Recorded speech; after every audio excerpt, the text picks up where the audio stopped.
Tonight, an inside look at the Cascade County Detention Center. I am Justin Robichaux at the Cascade County Sheriff's Office, and we'll have a sneak peek of what detention center officers do. More on this tonight on MTN News. Plus, paddling for a cause. Paddleboarders hit the water in Fort Benton today, turning the Missouri River into a stage for the fight against cancer. How the Stand Up to Cancer event is raising both awareness and support coming up. For almost a year, the Butte Rescue Mission has been offering services to members of the homeless population and others in the community through a drop-in center. I'm Megan Thompson, and coming right up, we'll take a look at some of those services. From Montana's news leader, this is the MTN 10 o'clock news. Good evening, and thanks for making KRTV your choice for news at 10. I'm Tim McGonigal. First tonight, it's a tough job that often goes unseen. Tonight, MTN's Justin Robichaux takes us inside the Cascade County Detention Center to learn what life is like for a detention officer and some of the challenges they face when keeping order behind bars. I am at the Cascade County Detention Center, and I spoke with officers to see what they do in their line of work. This is where a majority of our inmates are housed, regardless. So we'll have sex offenders, regular guys who are really addicted to drugs, any kind of violent crimes, anything like that. We house everybody. Corporal Isaiah Reeves explains the relationship between officer and inmate. They can joke with me, and certain inmates I can joke with back, but there's always that fine line of, hey, you got to understand, we're not friends, we're not buddies, we're not pals. We can have a good rapport with each other, but at the end of the day, I'm at my position, you're at yours, unfortunately. The job is tough, and officers get needed time off. Yeah, it's extremely stressful. It gets to the point to where, we have our schedule as 4 on, 4 off, and you need all 4 of those days off to recuperate and get ready for the next week. For Lillian Williams, it's the friendships that are most rewarding on the job. Even after a stressful day and you're just annoyed with your shift, once you leave that building, once you leave this building, it doesn't matter anymore. We'll all go get drinks or we'll go get food, and we're always hanging out with each other. In Great Falls, Justin Robichaux, MTN News.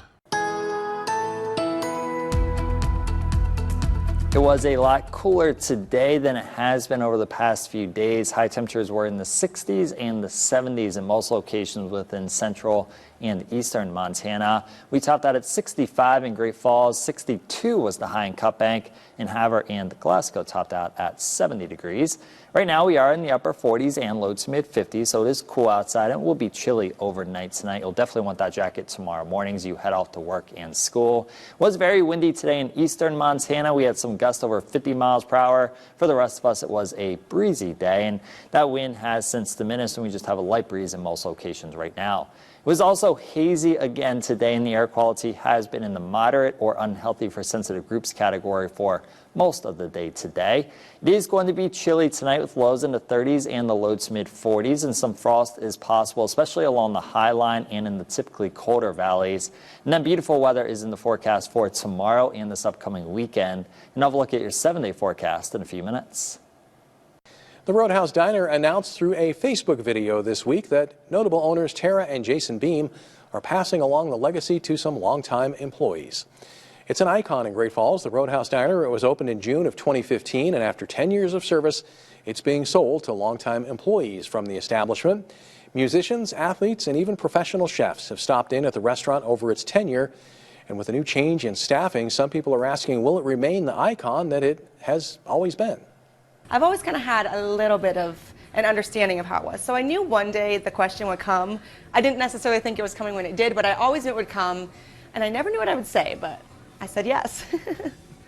It's an exciting time for the restaurant as new owners Danica and Dylan Glico have been trained to take over the diner for a while now. Danica has been working there for almost 9 years and doesn't plan to change any of the restaurant's staples, but new specials may be making their way onto the menu soon. 2 Montana women are paddling for a purpose, traveling just over 200 miles down the Missouri River to raise money for cancer support. MTN's Anissa Coomer caught up with them as they embarked on their journey from Fort Benton to Fort Peck for the 2nd year in a row. On the banks of the Missouri River here in Fort Benton, paddlers are launching their boards not just for the challenge of the current, but for a cause. This Stand Up to Cancer event is all about raising awareness and funds for cancer support, with participants pushing off from right here in the birthplace of Montana to make waves against the disease. This group is preparing to launch a 206-mile paddleboard journey from Fort Benton to Fort Peck. A trip that could take up to 10 days. It's year 2 of their 3-year path. The calmness of the water on days like this and the reflection really is a time of reflection for us as well. Last year, Gina and Kelly paddled more than 240 miles from Headwaters State Park to Fort Benton. Their goal is to raise funds to open a cancer support community chapter in Helena. The nonprofit already serves Montanans across the state, covering costs beyond medical care. Everything from emotional support, education, wellness, travel assistance, all the things that someone going through cancer may need. So far, the team has raised more than $15,000. They say every mile paddled represents someone impacted by cancer. Thinking about all the people that are represented with these miles, thinking about their journey, and we are here to stand up for them. This year's launch carries extra meaning for us here at MTN News. The first mile was dedicated to longtime MTN employee Wendy Hill, who passed away from cancer last year. MTN colleague Chad McMillan joined the paddlers on the water in her honor. This first mile is in honor of Wendy Hill, which is our dear friend that was a longtime co-worker at MTN, 20 plus years of service. She was an incredible colleague, an incredible person, and we're just happy to be here.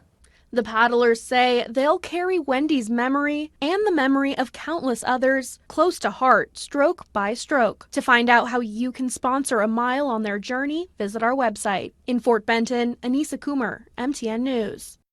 For almost a year, state and federal funding has been helping the Butte Rescue Mission provide behavioral health and addiction services to the unhoused population and members of the community through a new drop-in center. MTN's Megan Thompson heads to the drop-in center for more on the story.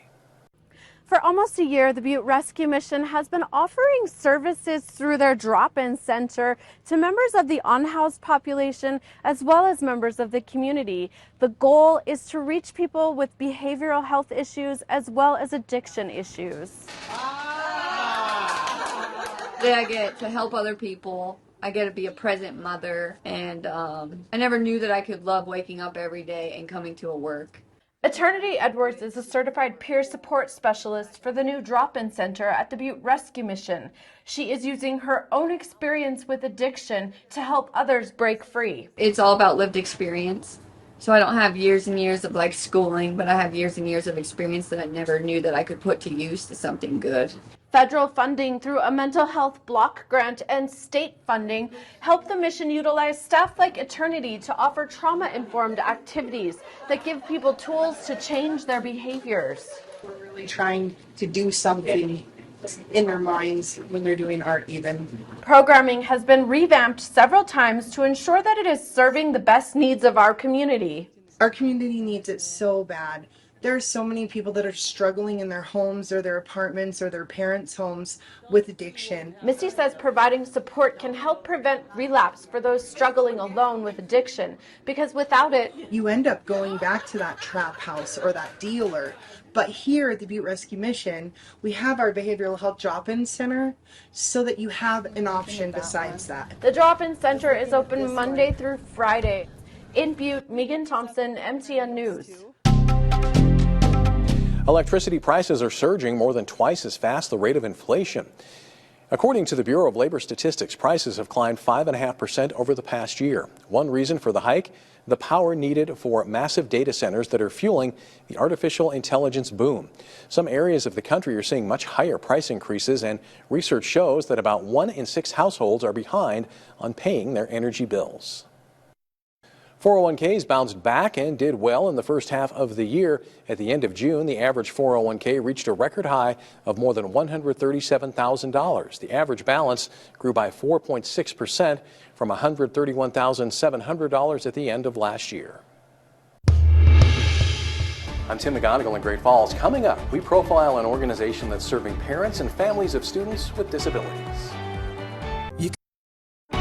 From Montana's news leader, you're watching the MTN 10 o'clock news. The Montana Empowerment Center might be headquartered in a small office in Great Falls, but they're having a big impact on parents and families who have children with disabilities. What other disabilities are covered under the 504? I think that people with disabilities are teaching all of us what their abilities are. Heidi Gibson is the executive director of the Montana Empowerment Center, the Treasure State's parent training and information center. Our mission is to help parents with children with disabilities ages 0 to 26 to help them navigate the special education process. The center serves all 56 counties and thousands of families, providing guidance on topics including special education rights, individualized education programs or IEPs, and the transition for high school to adulthood. IDEA for short. The center's services are free and confidential, and they're funded partially through federal dollars, along with foundation grants and donations. One thing that sets it apart is the staff and supporters have firsthand experience with the mission. We're actually required under our federal funding to have a board that the majority are parents with children under the age of 26 with a disability. Something meaningful. Program coordinator Jean Schrader can relate. Her son Jordan may be best known as being the face behind Pumpkins for a Cause. She says the center can help parents of kids with disabilities alleviate the anxiety and burden of finding help. To be able to know that there are people out there that can help you get started on, okay, there are supports available for you, this is how you connect to them, is really helpful. It's important to know the center works closely with students facing disabilities that don't stand out on the surface. We want to bring light to the fact that not all disabilities are visible, but they can impact their lives just as much. Gibson and Schrader say there's no manual for parents of kids with disabilities, making an organization like the Montana Empowerment Center invaluable. Having a group like this that can bring other parents together and to be able to share experiences and being coached and encouraged by someone who has been through that journey, I think that's our real strength. Our kids are way more alike than they are different. We all learn differently. All of us learn differently, and we want to find the right fit for them and the supports because they can achieve whatever they want as well. In Great Falls, Tim McGonigal, MTN News. The Montana Empowerment Center has several IEP workshops coming up starting this Saturday at the Great Falls Public Library. A session for professionals who work with families will take place September 18th at the Alliance for Youth in Great Falls. And a session for parents with a focus on transition to adulthood is scheduled for October 2nd, also at the Alliance for Youth. We have a link with more information and registration details on our website.